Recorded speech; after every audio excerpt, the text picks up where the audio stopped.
लेकिन बीच में ही क्या हुआ कि एक प्रश्न जो है, जो उसका उत्तर हम ढूंढ रहे हैं, समझने का प्रयत्न कर रहे हैं, जो प्रश्न सबके हृदय में है, जो सब लोग चाहते हैं। तो ये क्या है कि भगवत गीता के अनुसार मन को शांत रखने का विशेष उपाय। हाँ, भगवत गीता के अनुसार, भगवत गीता में मन को शांत रखने, भगवत गीता में जितना भी हजारों लाखों जितना भी समस्या है ना, इस संसार का जो भी इश्यू है, जो भी समस्या है, सब चीज़ का समाधान लिखा है भगवत गीता में। और उसमें से सबसे ज़्यादा इम्पोर्टेंट क्या है? मन की शांति, है ना। मन की शांति मतलब कि खुशी, आनंद, सुख, जो भी है सब कुछ उसी में आता है, मन का शांत। अगर मन में शांति है तो सब कुछ आनंद है ना। तो भगवत गीता के अनुसार मन को शांत रखने के विशेष उपाय क्या क्या है, तो हम लोग इतना सा श्लोका से हम लोग इसको जानने का प्रयत्न कर रहे हैं। तो भगवत गीता के मतलब भगवत गीता के अनुसार मन को शांत रखने के लिए एक कर्म को निष्काम भाव से करे, कर्म को निष्काम भाव से करे बोल के हमने इसके विषय में 2.47 में हमने पढ़ाई किया था, याद है? थोड़ा रिकैप करते फिर अगला श्लोका में जाएंगे। कर्म को निष्काम भाव से सुरू गई पुगे हम नहीं यस 2 पोइन्टमा हामी भगवतमा छौँ, तर हामी यो टपिक क्वेसन हो, यो क्वेसनको यसको सकेर बल्ल फेरि त्यहाँबाट कन्टिन्यू गर्छौँ। हाँ, इसीलिए मैं याद दिला रहा हूँ। कोई लोग भूल गया। अभी देखिए क्लास में छूट गया था, हाँ, उसी में वापस मिल गया ना।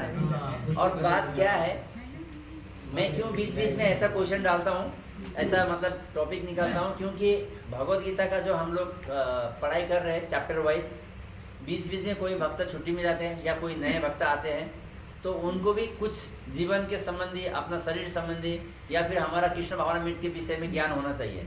तो भगवत गीता का श्लोका वाइज भी जा रहे हैं और साथ साथ में कभी कभी बीच बीच में हम विशेष ट्रीटमेंट भी करते हैं, सही है।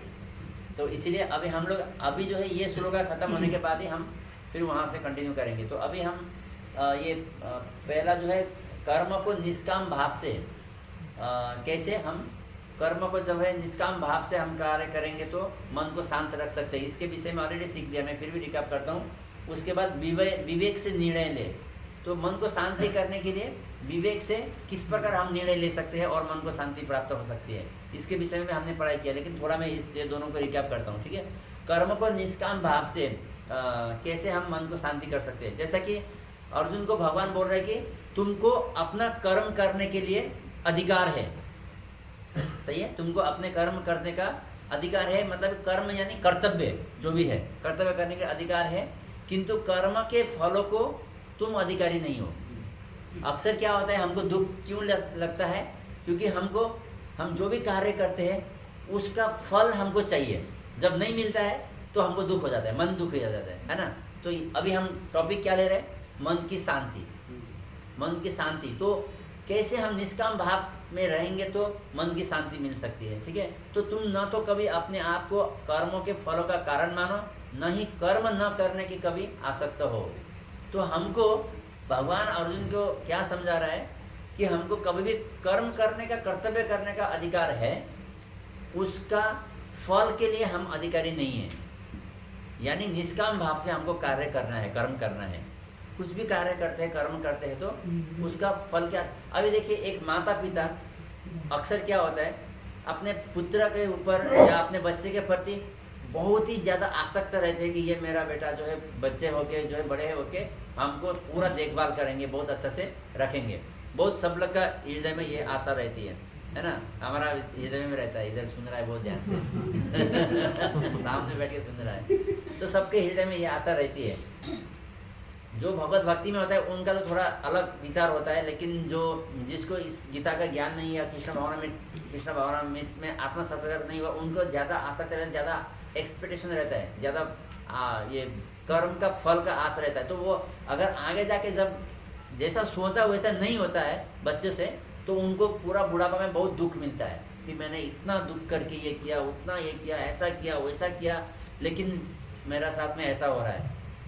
तो हमारा कर्तव्य क्या होना चाहिए कि कृष्ण भावनामृत में जब कोई लग जाता है तो हम लोग सारे कार्य जो है कृष्ण के लिए करते हैं। यानी कि अपना बच्चे का जो हम परवरिश करते हैं, तब भी हम क्या करते हैं, उनको कृष्ण भावनामृत बना रहे हैं। सही है। जब उनको हम कृष्ण भावनामृत में लगा रहे हैं, उस प्रकार का प्रसाद खिला रहे हैं, उनको प्रोग्राम में लेके जा रहे हैं, और वो बड़े हो गए जो भी हो गए एकदम, उसके बाद में जब उनको ऑटोमेटिकली दिल में आता है कि माता पिता का किस प्रकार सेवा करनी है।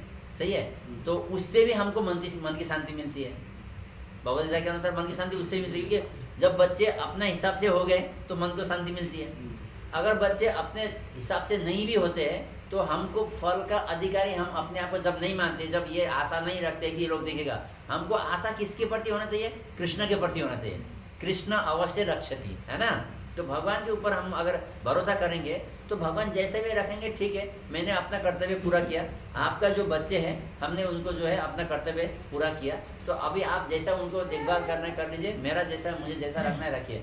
जब हम इस प्रकार का विचार रखेंगे मन में तो क्या होगा, हमको कोई भी तकलीफ नहीं होगा, मन को शांति रहता है, उस टाइम मन को बहुत ऐसा पीड़ा नहीं मिलेगा। सही है, समझ में आ रहा है। तो इस प्रकार भगवान जो है निष्काम भाव से कैसे हम मन को शांत रख सकते हैं बोल के 2.47 ने बताया। ठीक है। उसके बाद में दूसरा 48 यहाँ पे लिखा नहीं है, एक्चुअली मैंने पढ़ा था 48 में भी ये इम्पोर्टेंट है। 48 में क्या लिखा है कि अर्जुन को बता रहा है कि हे अर्जुन, जय अथवा पराजय की समस्त आसक्ति त्याग कर समभाव से अपना कर्म करो, ऐसी समता योग कहलाती है। देखिए, तो अर्जुन को बता रहे कि जैसा हम लोग कई कार्य में क्या होता है, जीत और हार, है ना, जय और पराजय की एकदम आसक्त रहते हैं इंसान। सब लोग जो है ना, कुछ भी ऑफिस का कार्य में हो, घर के कार्य में है, या फिर कोई व्यापार बिजनेस में है, या कोई भी जीवन में किसी के साथ में भी कुछ भी चल रहा है, तो उसमें क्या होता है, जय और पराजय का, उसका रिजल्ट के प्रति बहुत ही आसक्त होते हैं। अरे मेरे को जीतना ही चाहिए, अगर नहीं जीता तो दुख हो गया, है ना। और मतलब कि हारने का बहुत गम हो गया, जीतने का बहुत खुशी मिल गया, ऐसा। अगर ये दोनों चीज़ को, जय और पराजय को, आसक्ति का ये जो आसक्ति है, इसको त्याग कर, भगवान अर्जुन को बोले ये त्याग करो। अर्जुन तो कुरुक्षेत्र में अभी तो, है ना, भगवान तो कुरुक्षेत्र में युद्ध के विषय में बता रहे हैं। लेकिन इससे हम क्या सीख सकते हैं कि हमारा जीवन में जो भी हमारा प्रतिस्पर्धा होता है, जीवन में हर पल हम लोग प्रतिस्पर्धा कर रहे हैं। सही है, हर चीज़ में हम लोग का प्रतिस्पर्धा चलता है। तो इसमें जय और पराजय के जो रिजल्ट है उसके प्रति हमको आसक्त नहीं होना है। इसके जो है आसक्ति को त्याग कर समभाव से, मतलब कि एक समान होना चाहिए चित्त, हृदय जो है, समभाव से अपना कर्म करो। तो इस प्रकार अगर हम लोग कुछ भी कर्म करने के टाइम में, हाँ हमको सफलता मिलेगा या नहीं मिलेगा, एकदम सरल भाव से, अगर समभाव से हम लोग कार्य करते हैं, इस प्रकार कर्म करेंगे तो ऐसा समता से जो है हमको कष्ट नहीं पहुँचेगा, मन को शांति मिलेगी। और इसको क्या कहते हैं कि ऐसी समता को योग कहलाती है। ये भी एक योग है। सही है। योग मतलब केवल ध्यान करना योग नहीं होता है। योग अभी जो आप लोग यहाँ पे बैठ रहे हैं, क्लास सुन रहे हैं, ये भी एक योग है। सही है। हर प्रकार के योग का, योग साधना मतलब तप जो बोलते हैं, तप करना, तप में बैठना, हिमालय में जाकर तप करना, वो भी होता है तप। आप व्रत करके दिन भर फास्टिंग करके बैठे, वो भी एक तप है। एक हरिनाम संकीर्तन यज्ञ में कंटिन्यू आप ये कर रहे, वो भी एक तप है, यज्ञ है। तो तप मतलब, योग मतलब बहुत सारा चीज़, जो भी कृष्ण भावनामृत में हम लोग एकदम श्रद्धा से, पूर्ण समर्पण भाव से एक चित्त होकर भगवान की सेवा में लग जाते हैं, भक्तों की सेवा में लग जाते हैं, वो योग है, वो तप है। ठीक है। तो यहाँ पे इस प्रकार 2 श्लोक का हमने सीख लिया कि इस भगवद गीता में भगवान किस प्रकार मन को शांत रखने का विशेष उपाय बता रहे हैं। अगर नहीं तो आपको मैंने बताया ना, अगर हम लोग इस प्रकार नहीं करेंगे तो हमारा मन में अशांति रहता है। अगर फल का आस रखेंगे, या मैं ये कार्य नहीं करूँगा बोल के बोलेंगे, या मेरे साथ ऐसा क्यों हुआ बोल के बोलेंगे, तो हमको हमारा मन में अशांति आएगा। और फिर या इसमें मेरा जीत होगा या हार होगा, क्या होगा, उसके रिजल्ट के ऊपर बहुत आसक्त होकर सोच के करेंगे, तो उसमें भी हमको मन में अशांति मिलेगा। इसीलिए इसके अशांति होने के लिए, मतलब शांत कैसे रह सकते हैं, मैंने अभी बताया। सही है। तो अगला अभी हम आज 16 का जा रहे हैं, सॉरी, विवेक से निर्णय ले। अभी 2.5 में भी देखते हैं। 2.50 में क्या बता रहा है, इसका भी हमने ऑलरेडी पढ़ाई किया है कि भक्ति में संलग्न मनुष्य इस जीवन में ही अच्छे तथा बुरे कार्यों से अपने को मुक्त कर लेता है। अतः योग के लिए प्रयत्न करो, क्योंकि सारा कार्य कौशल यही है। तो अब भगवान 2.50 में मन को कैसे शांत रख सकते ये बता रहे हैं। तो विवेक से निर्णय लें। भगवान के देखिए, हम लोग मनुष्य जो है चेतनशील प्राणी है, सही है। पशु में विवेक होता है, ऐसा नहीं कि पशु में विवेक नहीं होता है, लेकिन उसका जो चेतना होता है, मतलब जो कमी होता है, वो अपना निर्णय नहीं ले सकता है, वो भक्ति नहीं कर सकता है ना। वो उसको समझ में आता है ये इंसान मुझे प्यार कर रहा है तो मुझे भी इसको प्यार करना है, उसमें ये विवेक तो होता है। वो ऐसा तो हम दिखते हैं ना, एक कुत्ता को जब पालते हैं तो वो कितना वफादार होता है, कितना प्रेम करता है, या कुछ भी जानवर को ट्रेनिंग देने के बाद में उसमें कुछ नॉलेज तो होता है। नॉलेज हम में भी है, उसमें भी है, लेकिन हम लोग को नॉलेज किसके लिए लगाना है? हमको भगवत भक्ति करने के लिए, भगवान की सेवा करने के लिए, भक्तों की सेवा करने के लिए, और अपना जो भगवत धाम है, भगवान का धाम, भगवत धाम वापस जाने के लिए अपना विवेक को लगाना चाहिए। हमारा मालिक, जैसा पशु का मालिक कोई इंसान होता है घर में जो पालते हैं, हाँ, उसके सेवा के लिए, उसको प्रसन्न करने के लिए वो पशु जो है अपना रिटर्न में कुछ करता है। ले हमको क्या करना चाहिए? हमारा जैसा एक पशु को एक मालिक पालता है, उसको खिलाता है, इंजेक्शन लगाता है, उसको टेक केयर करता है, हम सबका टेक केयर कौन करता है? भगवान। भगवान हमको खिलाते हैं, है ना, बचाते हैं, हमारा आवश्यकता पूरा करते हैं, जो भी चीज़ हमको ज़रूरत है वो देते हैं, हाँ, अन्न, जल, अग्नि, वायु, है ना, सब कुछ हमको भगवान से, भगवान की प्रकृति के द्वारा मिलते हैं। तो हमारा मालिक भगवान है, तो हमको भी अपना विवेक हमारा मालिक को प्रसन्न करने के लिए लगाना चाहिए। तो यहाँ पे क्या बोल रहा है कि भक्ति में संलग्न मनुष्य इस जीवन में ही अच्छे तथा बुरे कार्यों से अपने को मुक्त कर लेता है। देखिए कि ये बहुत इंपॉर्टेंट पॉइंट है। जो भक्ति में संलग्न व्यक्ति है, देखिए अन्य व्यक्ति भी है संसार भर में जो इंद्रिय भोग में लगे हुए या फिर भौतिक कार्य में व्यस्त है, वो लोग को यह अवसर नहीं है अच्छे और बुरे कर्म से, जो है बुरे कर्म से मुक्त होने के लिए उनको अवसर नहीं है, क्योंकि वो लोग और कर्म बंधन में फंस रहे हैं। जो भौतिकतावादी, हम पापी लोग का भी बात नहीं कर रहे, नॉर्मल जो भौतिकतावादी है वो भी अच्छे और बुरे कर्म से मुक्त होने का उनमें चांसेस नहीं है, क्योंकि वो लोग और अधिक से अधिक कर्म बंधन में फंसते जा रहे हैं। इस प्रकार का कार्य वो लोग कर रहे हैं, सही है। तो एक भक्त जो भक्ति में संलग्न है, यानी कि यहाँ पे आप सब लोग किस चीज में संलग्न है? अभी सब लोग कृष्ण भावनामृत में है। श्रील प्रभुपाद जी की कृपा से हम सब लोग ये हरे कृष्ण महामंत्र, जो हरे कृष्ण मोमेंट है, जो कृष्ण अंतर्राष्ट्रीय कृष्ण भावनामृत संघ है, हम इसमें भक्ति में जुड़े हैं। तो भक्ति में संलग्न मनुष्य इसी जीवन में, अगला जीवन में नहीं, इसी जीवन में अच्छे तथा बुरे कार्यों से अपने को मुक्त कर लेता है। तो हम सब लोग का कर्म कार्य कैसा होना चाहिए? अच्छे कर्म से, केवल बुरे कर्म से मुक्त नहीं करना है हमको, अच्छे कर्म से भी मुक्त होना है। यानी कि पुण्य कर्म और पाप कर्म, ये दोनों से जब हम मुक्त होंगे तभी हम भगवत धाम जा सकते हैं। अगर हम पुण्य कर्म में जमा करेंगे या पाप कर्म जमा करेंगे तो पाप कर्म के लिए नरक में जाना पड़ेगा, भोगना ही पड़ेगा, शरीर लेना ही पड़ेगा, और पुण्य कर्म के लिए स्वर्गलोक में जाना पड़ेगा, भोगना ही पड़ेगा, फिर शरीर लेना पड़ेगा, फिर वापस आना पड़ेगा। तो यह यात्रा जो है बहुत लंबा होता है, फिर उसके बाद बहुत रिस्क भी है। इसलिए दोनों बराबर होके फिर भगवत धाम जा सकते हैं। तो यहाँ पे क्या बोल रहे हैं कि इसका मतलब ये नहीं कि हम अच्छे कर्म करना छोड़ दें, लेकिन पुण्य कर्म को लोग नहीं समझते क्या पुण्य कर्म है और क्या भक्ति में संलग्न होना है। ये थोड़ा कंफ्यूज जैसा बात होता है किसी के लिए।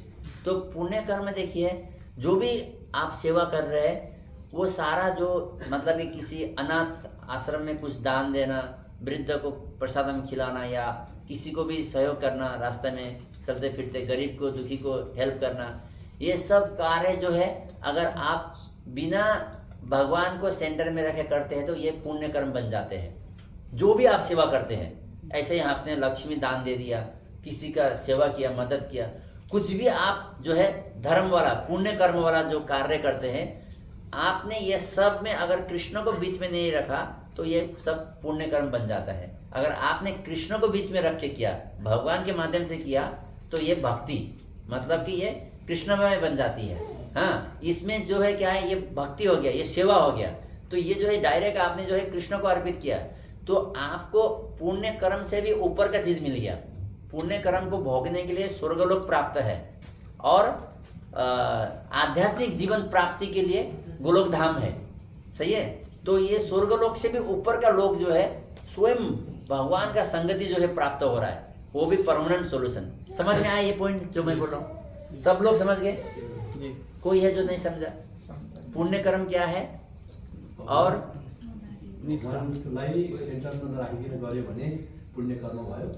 राम्रो कार्यहरू पापमय तो पापमय भइहाल्यो हैन।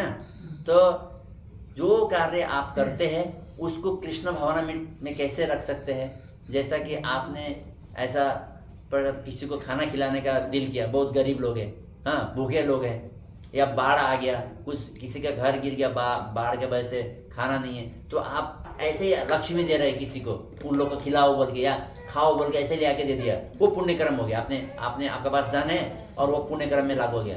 लेकिन आपने सोचा अरे इतना सारे लोग को प्रसाद खिलाने का अवसर है, चलो आप तो भक्ति है, भक्ति भाव से चलो मैं प्रसाद बनाता हूँ बोल के इस्कॉन वाला जैसा सिस्टम है, प्रसादम बनाया, भगवान को ऑफर किया, हाँ ये गुरु परंपरा के द्वारा एकदम भगवान को ऑफर करके भगवान का जो अर्पित किया हुआ जो महाप्रसाद है उसको सबको ले जाके बांट दिया। यानी कि आपने कृष्ण को अर्पित किया और बांट दिया। वही पैसा, वही लक्ष्मी, वही प्रसाद पहले ऐसे खाने के रूप में गया था, वो पुण्य कर्म हो गया था। जो पुण्य कर्म होता है वो खत्म हो जाता है, इसका भी एक फर्क है। देखिए, जो पुण्य कर्म होता है, जो पाप कर्म होता है, ये एक दिन भोगने के बाद खत्म होने वाला चीज है। लेकिन जो भगवत भक्ति, ये खत्म नहीं होगा। जैसा कि अभी कोई इंसान पढ़ाई कर रहा है, पढ़ाई करते करते उसका मृत्यु होती है, इंजीनियर कर रहा था या कोई एकदम कुछ अच्छा पद के लिए बहुत प्रयत्न कर रहा था, एग्जाम दे रहा था, उसका मृत्यु हो जाता है, फिर उसको तुरंत दूसरा शरीर प्राप्त होता है, तो उसको फिर वही पोजीशन से शुरू होता है क्या? वही जो जहाँ तक पढ़ाई कर रहा था वहाँ से शुरू होता है क्या उसकी लाइफ? नहीं, उसको क्या करना पड़ता है? फिर से स्टार्ट करना पड़ता है। तो यही फर्क है। पुण्य कर्म पाप कर्म में क्या है, भोगने के बाद वो फिर आना पड़ेगा जीरो में, फिर से शुरू करना पड़ेगा। भगवत भक्ति में क्या है, जो भी हम ऐसा कृष्ण भावना मिट में रहकर जो भी कार्य करते हैं, ये इस जन्म के बाद में, मान लीजिए कृष्ण भावना मिट में रहते रहते किसी का कुछ हो गया बीच में, अगर हमारा जो है जीवन कंप्लीट नहीं हुआ, अगर हमको भगवत धाम भी प्राप्त नहीं हुआ और हम लोग इतना भक्ति में उत्कृष्ट भी नहीं हुए थे, हमारा जीवन इतना जो है सिक्योर नहीं हो चुका था, लेकिन शरीर त्यागना पड़ा कुछ कारण बस, तो भी अगला जन्म जो है भगवान मेक श्योर करते हैं कि हमको एक भक्त के घर में भगवत भक्ति के माध्यम से शुरू हो जाती है। तो बहुत आनंद से जो है हमको फिर से, जैसा अभी आप सब लोग देखिए, हमारा जीवन में भगवत भक्ति कब से शुरू हुआ? ऑलमोस्ट यहाँ पे जितने भी लोग हैं सब लोग 3-4 साल से यहाँ से शुरुआत हुआ है ना, मैक्सिमम 4 साल हो गया। कोई भी 1-2 भक्त होंगे यहाँ पे जो पहले कहीं से भक्ति करके आए होंगे, नहीं तो मैक्सिमम लोग यहाँ पे जो है, जो हमारा उधर मुसल्ला का घर में जो क्लास शुरू किया था, सब लोग नए नए जुड़े थे। तो हमारा उम्र कितना हुआ है, एक 20, 30, 40 ऐसा रेंज में आके हमको भक्ति शुरू हो गया।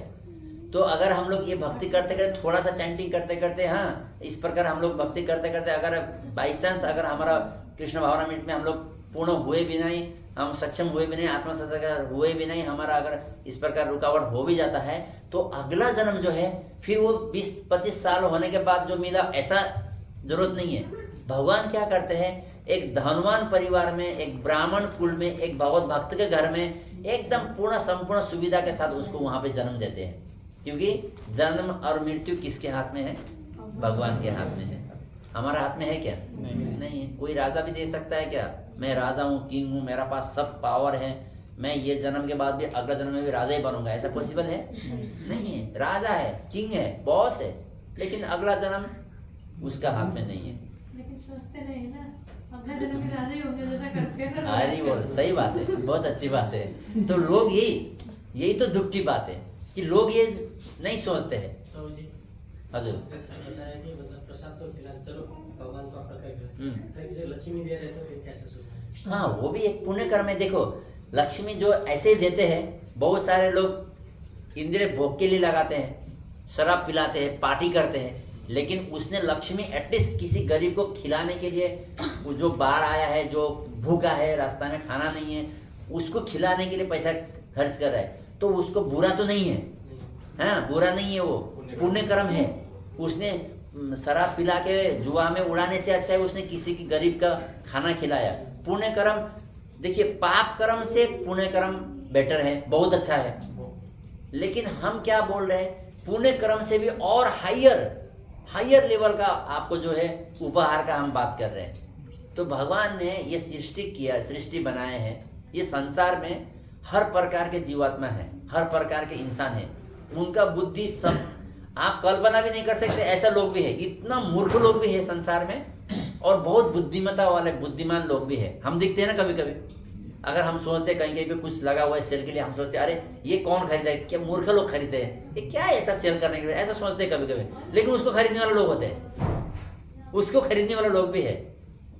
मान लीजिए आपको पता है आप कुछ चीज़ सेल कर रहे हैं जो एकदम आलतू फालतू है, वो उसका कोई वैल्यू नहीं, फिर भी उसको खरीदने वाला कोई है। मूर्ख लोग होते हैं ऐसा, कोई बेचने वाला भी लोग है, कोई और बहुत सारा रीजन में होता है। मतलब कि सृष्टि में बहुत टाइप के लोग होते हैं। तो इतना सारा टाइप के लोग, बहुत सारा विचार वाले लोग होते हैं, लेकिन इनमें से सबसे उत्कृष्ट जो होते हैं वो भगवत भक्त होते हैं।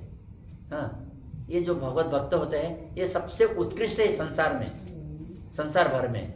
तो जब उत्कृष्ट हमको अवसर प्राप्त हुआ है, तो आप लोग को वो उत्कृष्ट अवसर एकदम और भी उत्कृष्ट स्थान प्राप्त करने के लिए मिल रहा है।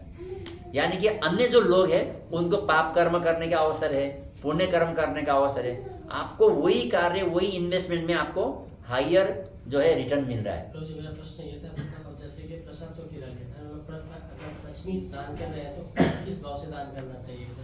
हाँ, लक्ष्मी दान कर रहे हैं, प्रसाद खिलाओ बोल के भाव कीजिए। अगर प्रसाद के लिए कर रहे हैं तो आप इस्कॉन को दे सकते हैं। इस्कॉन बहुत बड़ा जो है क्वांटिटी में प्रसाद की सेवा लेते हैं। तो आप एक इस्कॉन भक्त को लक्ष्मी दान दे सकते हैं, बोलिए कि इनको प्रसादम खिलाइए। या फिर लक्ष्मी केवल उनको देने से अच्छा, हाँ, तो अगर प्रसाद के लिए नहीं है, ऐसे ही लक्ष्मी दे रहे हैं तो उनको मंदिर बनाने के लिए बोलिए, भगवत गीता पढ़ने के लिए बोलिए। देखिए जब मंदिर बनता है, देखिए भगवान ने थोड़ा कृपा किया, इतना घर दे दिया, इतना सारा भक्त लोग को भक्ति करने का अवसर हो रहा है। सही है। अगर आप सब लोग लक्ष्मी देंगे, एक जगह इस्कॉन का सेंटर बन जाएगा, वो गांव के सब लोग का उद्धार हो जाता है।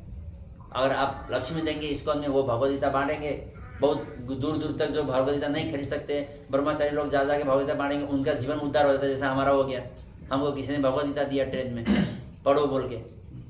हमने एक बार भगवत गीता खरीदा ट्रेन में, बस उनका बात सुना कि ये जो बंदा है ये मेरे लिए बोल रहे हैं, इसमें उसका कोई स्वार्थ नहीं है। क्योंकि ट्रेन तो ऐसा चीज़ है कि हम फिर से मिलना मुश्किल है, कभी भी ट्रेन में मिलना, है ना। तो यहाँ पे व्यापार नहीं है, तो वो तो मेरे लिए कुछ कर रहे हैं, मेरे लिए कुछ बोल रहे हैं। तो इतना विवेक से हमको अगर निर्णय लेंगे तो हमारा जीवन में सुख मिलेगा। यही है यहाँ पे बोलने का, विवेक से निर्णय ले। समझ में आया? विवेक से निर्णय लेके तो अतः योग के लिए प्रयत्न करो, क्योंकि सारा कर्तव्य कौशल यही है। तो अभी आप लोग कोई भी एक लोग बताइए कि विवेक से निर्णय लेके हम किस प्रकार सुखी रह सकते हैं। कोई भी एक उदाहरण बताइए। विवेक से निर्णय ले, क्या समझा आपने?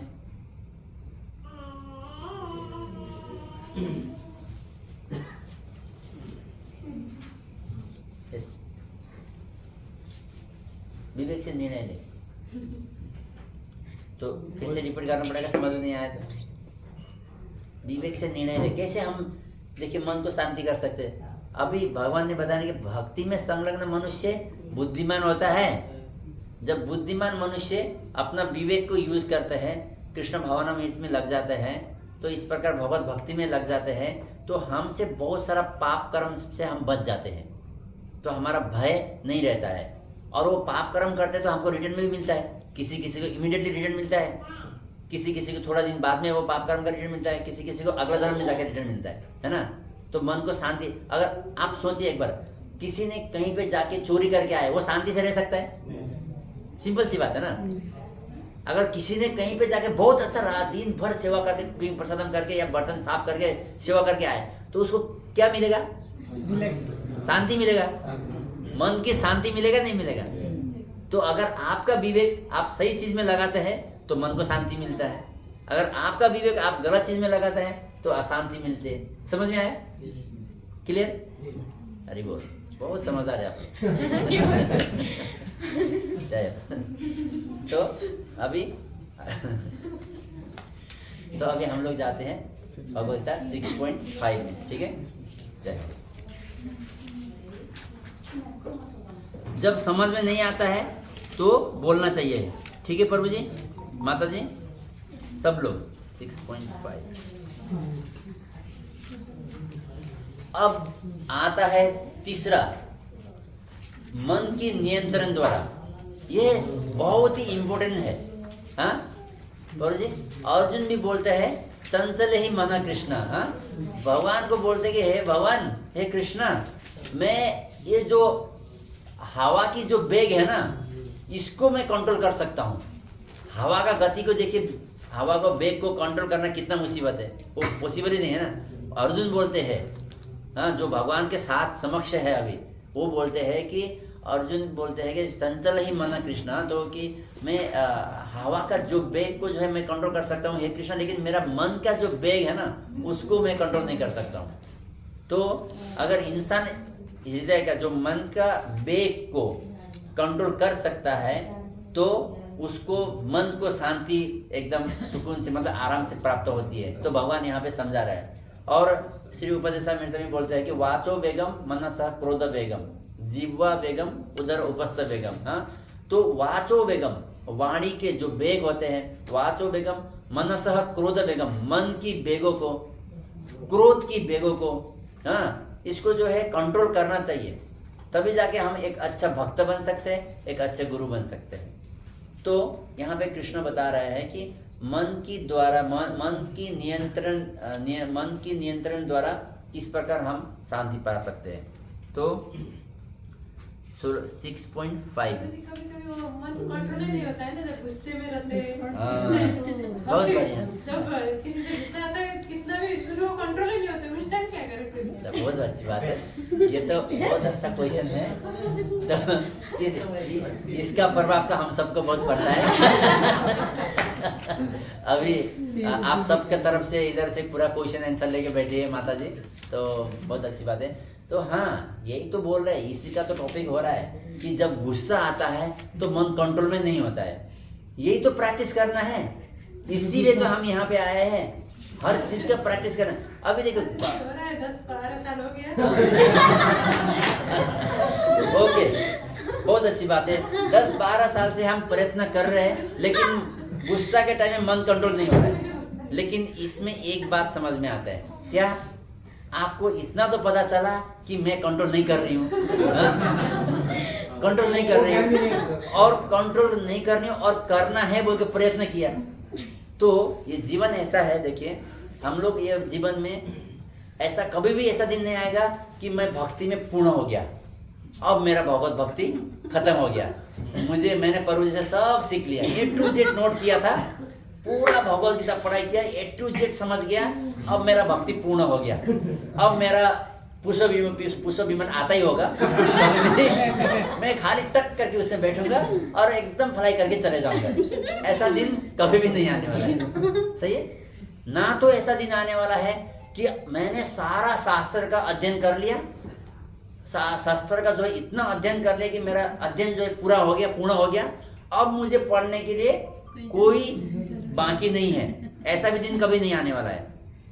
ना ही ऐसा दिन आने वाला है कि मैंने सारा नॉलेज ले लिया, मैं पूरा संसार का सब कुछ नॉलेज ले लिया, गुरु से भी सीख लिया, शास्त्र का अध्ययन भी कर लिया, सेवा भी किया, सब कुछ किया, अब मैं एकदम पूर्ण हो गया, मेरा भगवत भक्ति जो है कंप्लीट हो गई बोल के ऐसा बोलने का दिन भी नहीं आएगा।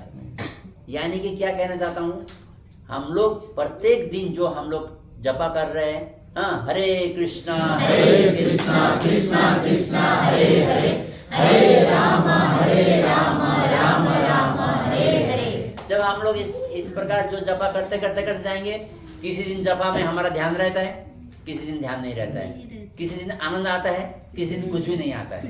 हाँ, किसी दिन हम लोग पढ़ाई कर रहे हैं, बहुत कुछ समझ में आ रहा है, किसी दिन खाली पढ़ रहे हैं, कुछ दिमाग में नहीं घुस रहा है, तो फिर भी पढ़ रहे हैं, फिर भी नाम जपा कर रहे हैं। कभी कभी हम लोग को सेवा करने का अवसर मिलता है, कभी कभी नहीं करता है, कभी कभी अवसर ही नहीं मिलता है, कभी कभी सो जाते हैं, सेवा है लेकिन सो जाते हैं, बिस्तर में सो रहे हैं, नहीं आज नहीं, अभी अगला हफ्ते जाएंगे, प्रभु जी नहीं फोन करेंगे तो अच्छा है ऐसा। हाँ, लेकिन प्रभु जी लोग बहुत कृपालु होते हैं, वो आपको पूछ करके भी फिर फोन करके धकल के पहुंचा देंगे। ऐसा हमको आता है पूछ, हम भी ऐसा करते हैं सभी कभी कभी। तो कहना का मीनिंग क्या है, जीवन में जो हम लोग कर रहे हैं ना, ये जो पूर्ण नहीं हो पाएंगे, लेकिन जो प्रयत्न कर रहे हैं भगवान वही दिखते हैं। आपने कितना कोशिश किया कोई भी कार्य के लिए, आपने प्रयत्न कितना कर रहे हैं। अगर आप कृष्ण भावनामृत में आना चाहते हैं तो आप अपना हृदय से प्रयत्न कितना कर रहे हैं। बहुत दूर में है प्रभु जी, हमारे लिए रास्ता नहीं, गाड़ी नहीं, कुछ भी नहीं है। इधर माता जी लोग कभी कभी बोलते हैं, आपको नहीं बोल रहा हूँ लेकिन तो कुछ भी नहीं है। अरे बाबा, किसी भक्त ने दिखा दिया है रास्ता, अब रास्ता बनाओ आप खुद। हाँ? रास्ता खुद बनाना है, कैसे करना है, क्या करना है, कैसे भी करके पहुंचना है। प्रभु जी लोग स्टार्टिंग में नेशनल पेंट से आते थे, 2-3 महीना तक पिकअप ड्रॉप भी किया है ना हम लोग ने। साल भर तक किया पूजा। अच्छा चलो ठीक है, हम पढ़े थोड़ा बढ़ा के दे दिए शायद। साल भर तक हमने क्लास करने के पहले पिकअप करने के जाते थे, लेके आते थे, क्लास करके फिर छोड़ने जाते थे, है ना बड़े जी। कोई भक्त को हम लोग भेजते थे ऑफिस से, 1-2 भक्त को, फिर छोड़ने के लिए कभी मैं जाता था, कभी कभी तो माता जी भी गई है छोड़ने के लिए, भी वो आनंद जी भी गई है भक्त लोग को छोड़ने के लिए। लेकिन जब उनको पता चल गया कि चीज क्या है, ये कृष्ण भावनामृत क्या है, भगवत भक्त क्या है, संगति क्या है, कि भगवान कौन है, मैं कौन हूँ, जब उनको ये चीज सब पता चल गया, वो खुद रास्ता बना के आ गए। अभी आजकल हम लोग कोई भी लोग पिकअप ड्रॉप करने नहीं जाते हैं, लेकिन वो लोग देखिए इनकम वही है। हाँ, बड़ा होगा थोड़ा सा फर्क होगा, इनकम वही है, इंसान वही है, बुद्धि वही है, कंपनी वही है, सिटी वही है, प्रभु जी वही है, माता जी वही है। फिर क्या चीज आ गया ऐसा? भक्ति आ गया, प्रेम आ गया, है ना। कृष्ण भावनामृत में अपना मन जो है कनेक्टेड हो गया, केंद्रित हो गया। इससे क्या होता है, ये किससे कनेक्ट हो गया? आप कृष्ण के प्रति कनेक्ट हो गया। देखिए, भक्त के प्रति प्रेम होना, भक्त के प्रति आसक्त होना, यानी कि भगवान के प्रति आसक्त होना, कृष्ण के प्रति जुड़ना। अगर हम लोग यहाँ पे कृष्ण भावनामृत में नहीं होते, किसी और चीज में होते, मान लीजिए कोई अलग प्रकार के बिग टिकट के कोई ऐसा कर रहा है कुछ, तो उसमें लोग जाएंगे तो वहां पे भगवान को ऐसा भक्ति के विषय में सोचते क्या? नहीं, उसी के विषय में पैसा कब आएगा, लॉटरी लाएगा कि इसके विषय में चर्चा होता है, और उसका भाव अलग होता है। यहाँ पे क्या भाव से आ रहा है? भगवान के भाव से, परमेश्वर के भाव से, है ना। पूर्ण पुरुषोत्तम भगवान श्री कृष्ण का जो आदेश है, जो वाणी है, जो उनका निर्देशन है, उनको एक भक्तों के संगति के द्वारा हम श्रवण कर रहे, ले रहे, कुछ सीख रहे, जिससे हमारा हृदय में परिवर्तन आ रहा है और हमको अच्छा लग रहा है। सही है? जब अच्छा लग रहा है तभी ना हम कृष्ण भावनामृत में आते हैं। तो इस प्रकार हम जो प्रयत्न कर रहे हैं बार बार, ये प्रयत्न करते करते करते करते ही हमारा जीवन जो है खत्म होने वाला है। हम पूर्ण नहीं होंगे कभी भी। मैं बता रहा था ना, कभी भी पूर्ण होने का दिन नहीं आएगा, हम परफेक्ट नहीं होंगे, लेकिन प्रयत्न आप कितना करते हैं इसमें डिपेंड करता है। अगर आप कोशिश कर रहे हैं आने के लिए, देखिए आप लोग गाड़ी बंदोबस्त करके आ रहे हैं, रेंट कार सीट फिक्स कर लिया, कैसे भी करके आ रहे हैं, कैसे भी करके पहुंच रहे हैं, आपने कोशिश किया। कुछ भी चीज़ फ्री में नहीं होता है, थोड़ा इन्वेस्टमेंट लगता है, कुछ भी नहीं है। आप अपना मेहनत से सेवा कर सकते हैं, कुकिंग करना, बर्तन साफ करना, ये करना, वो करना। बहुत धन है, डायरेक्ट प्रोग्राम को आयोजन कर लीजिए, ये हॉल स्पॉन्सर करिए, प्रसाद स्पॉन्सर करिए। जिसके पास धन है, धन से सेवा कीजिए, जिसके पास मन है, मन से सेवा कीजिए, जिसके पास वाणी है, वाणी से सेवा कर लीजिए, जिसके पास कला है, मृदंग बजाना, हारमोनियम बजाना, सेवा करिए। बहुत सारा ऑप्शन है। तो इसीलिए हमारा पास जो भी भगवान ने कृपा करके हमको जो भी दिया है, उसको अगर हम कृष्ण भावनामृत में लगाते हैं तो वो पुण्य कर्म नहीं बनता है, वो भगवत भक्ति है। हाँ, ये जो है दिव्य, सबसे दिव्य, एकदम दिव्य भक्ति है ये। तो इसीलिए हमको क्या करना चाहिए कि भक्तों का संगति में रहने का फल ये होता है। तो आनंदी ने जो बताया कि मन को बार बार प्रयत्न करने के बाद में भी हमको गुस्सा आता है, तो इससे क्या होता है कि दूसरे से गुस्सा नहीं आता है। ये तो घर में बोल सकते हैं, मुश्किल है। सही है। ये कंट्रोल करें, मैं वो सीखना चाहती हूँ। हाँ, ये तो सौभाग्य की बात है हमारा, है ना, कि एक स्त्री को जो है सबसे बड़ा दुश्मन अपना हस्बैंड लगता है, वो भी प्यारा वाला दुश्मन। हाँ, वो खाली उसके साथ लड़ने का दिल करता है, ऐसा हमारे वाली बोलती है। तो अभी हम इसमें क्या बोले, ठीक है। तो आप लोग को उसके लिए स्वीकृति मिला है और हम लोग को उसमें आनंद लेने में स्वीकृति मिला है, कोई बात नहीं। हम भी आनंद लेते हैं, ऐसा नहीं है। देखिए आनंद लेना मतलब हमेशा इसमें करने होता, कभी कभी हम भी थोड़ा सा रिटर्न में कुछ देते हैं तो वो भी एक आनंद है। तो आनंद को, वो आनंद को भी स्वीकार करना चाहिए, आदान प्रदान होता है, ठीक है। तो मन को नियंत्रण बहुत जरूरी है, लेकिन इसका मतलब ये नहीं कि इतना पता होने के बाद में, हाँ अर्जुन ने भी बोले हैं कि मन का नियंत्रण नहीं हो सकता है, मैं तो कौन हूँ, मैं क्यों नियंत्रण करूँ, चलो लग जाते, आ जाओ, फायरिंग शुरू। तो इस प्रकार का डीलिंग भी सही नहीं होता है, इससे मन में अशांति नहीं मिलेगा। इसीलिए भगवान बोल रहे हैं इस प्रकार हमको मन को नियंत्रित करना है। मन यानी क्या होता है ना, मन चंचल है ना, कभी भी किसी भी चीज में भाग जाता है। कभी कभी क्या है, मन क्या है, अभी अभी कृष्ण भक्ति में आए, समझिए, मान लीजिए कृष्ण भावना में इसमें अभी भी एक संगति में जुड़ा है। अब उनका पुराना दोस्त लोग भी है, हाँ पुराना संगति लोग भी है, बहुत सारे दोस्त लोग हैं। वो इधर कुछ पार्टी वार्टी करने का, मौज मस्ती करने का, मूवी को जाने का, या इधर घूमने जाने का, मॉल में जाने का, ऐसा बात करते हैं। और इधर कुछ भक्त है जो भक्ति में जाने की बात करते हैं। तो थोड़ा टेस्ट भी लिया है, थोड़ा उधर का पहले का टेस्ट भी बाकी है, और इधर पूरा टेस्ट मिला नहीं है। तो क्या करूं क्या करूं क्या करूं, मन चंचल ही माना कृष्ण, मन चंचल हो गया, क्या करूं, मैं इधर जाऊं या इधर जाऊं, क्या करूं। हाँ तो विवेक से निर्णय ले, ऊपर में देखिए, तो चंचल ही माना कृष्ण, विवेक से निर्णय ले। तो अगर विवेक से निर्णय लेंगे और मन को, चंचल मन को केंद्रित करेंगे कृष्ण भक्ति में, भक्तों का संगति में लगाएंगे, तो मन को शांति प्राप्त होगा, है ना, आनंद प्राप्त होगा। सही है। अब जितने भी लोग यहाँ पे आए हैं 1-2 घंटा से, मन में अशांति है क्या, टेंशन है क्या?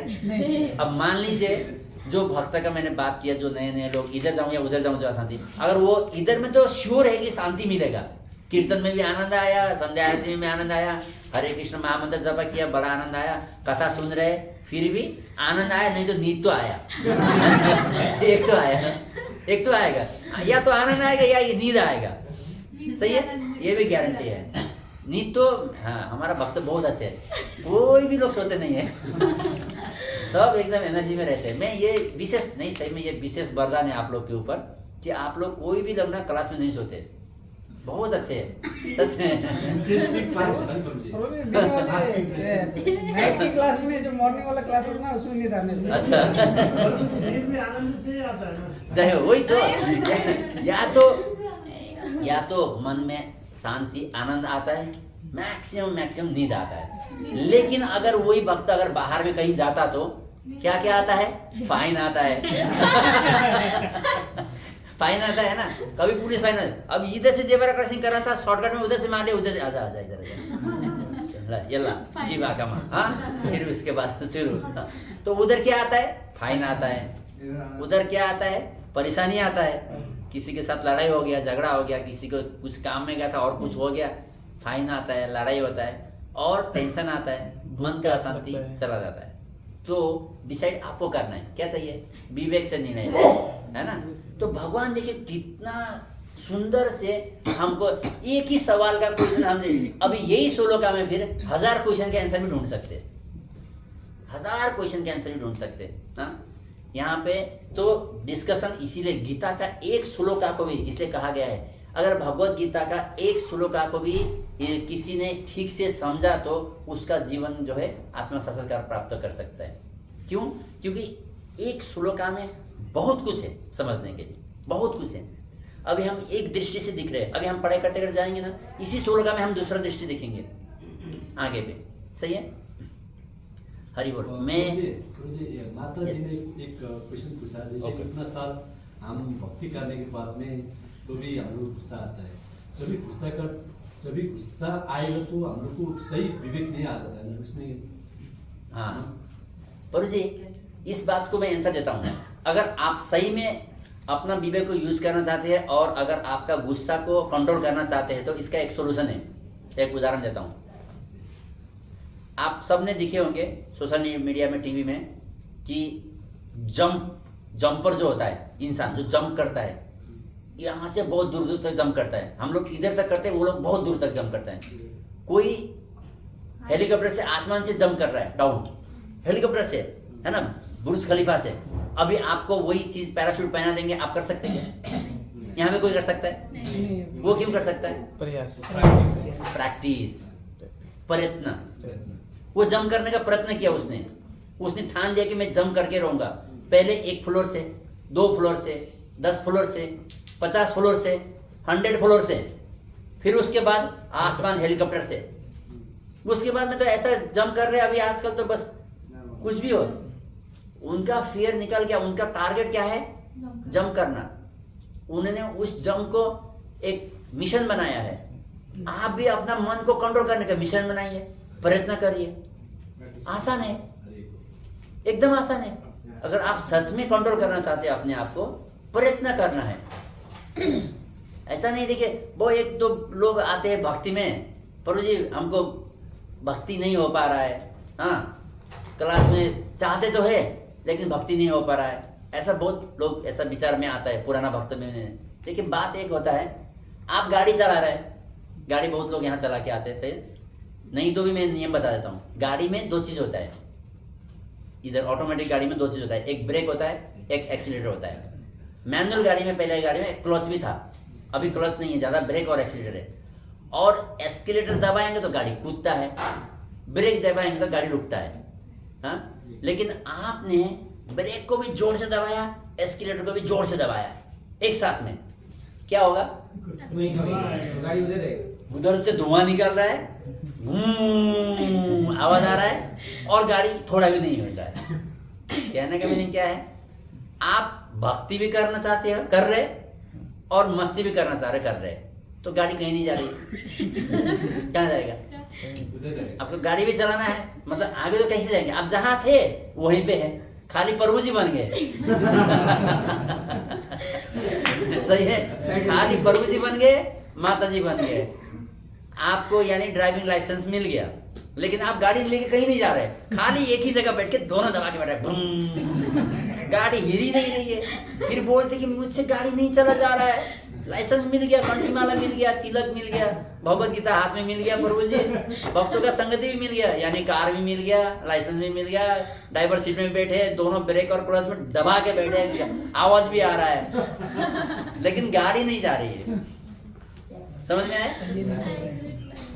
तो थोड़ा सा क्या करना है, ब्रेक को छोड़िए, एक्सीलेटर को दबाइए, थोड़ा पुराना संगति को, पुराना विचार को, पुराना भावना को, नकारात्मक सोच को, कुछ अपना जो खोया हुआ चीज को, कुछ अपना इच्छा जो पूरा नहीं होता है या कुछ भी चीज है, उसको थोड़ा सा छोड़िए और भगवान के सोच के, भक्त को लिए सोच के, अपना भगवत भक्ति के लिए सोच के एक्सीलेटर दबाइए, फिर गाड़ी चलेगा भक्ति के आगे। सही है? तो समय, अरे बोल, मैं टाइम पे क्लास खत्म करने का प्रयत्न कर रहा हूँ। आप लोग क्वेश्चन करेंगे, मैं कंटिन्यू दूंगा, मुझे कोई दिक्कत नहीं है। विवेक से निर्णय ले, हाँ यहाँ पे भी क्या करना है, विवेक से निर्णय ले। प्रभु जी ने, भरत ने बहुत अच्छा पॉइंट पकड़ा है। तो ब्रेक छोड़ने के लिए विवेक चाहिए ना। मेरा एक्सीलेटर तो दबा रहा हूँ लेकिन ब्रेक नहीं छोड़ा, इसके लिए बोल के विवेक चाहिए ना। भरत प्रभु वही बताना चाहते हैं, है ना प्रभु जी? तो विवेक से निर्णय लेना चाहिए।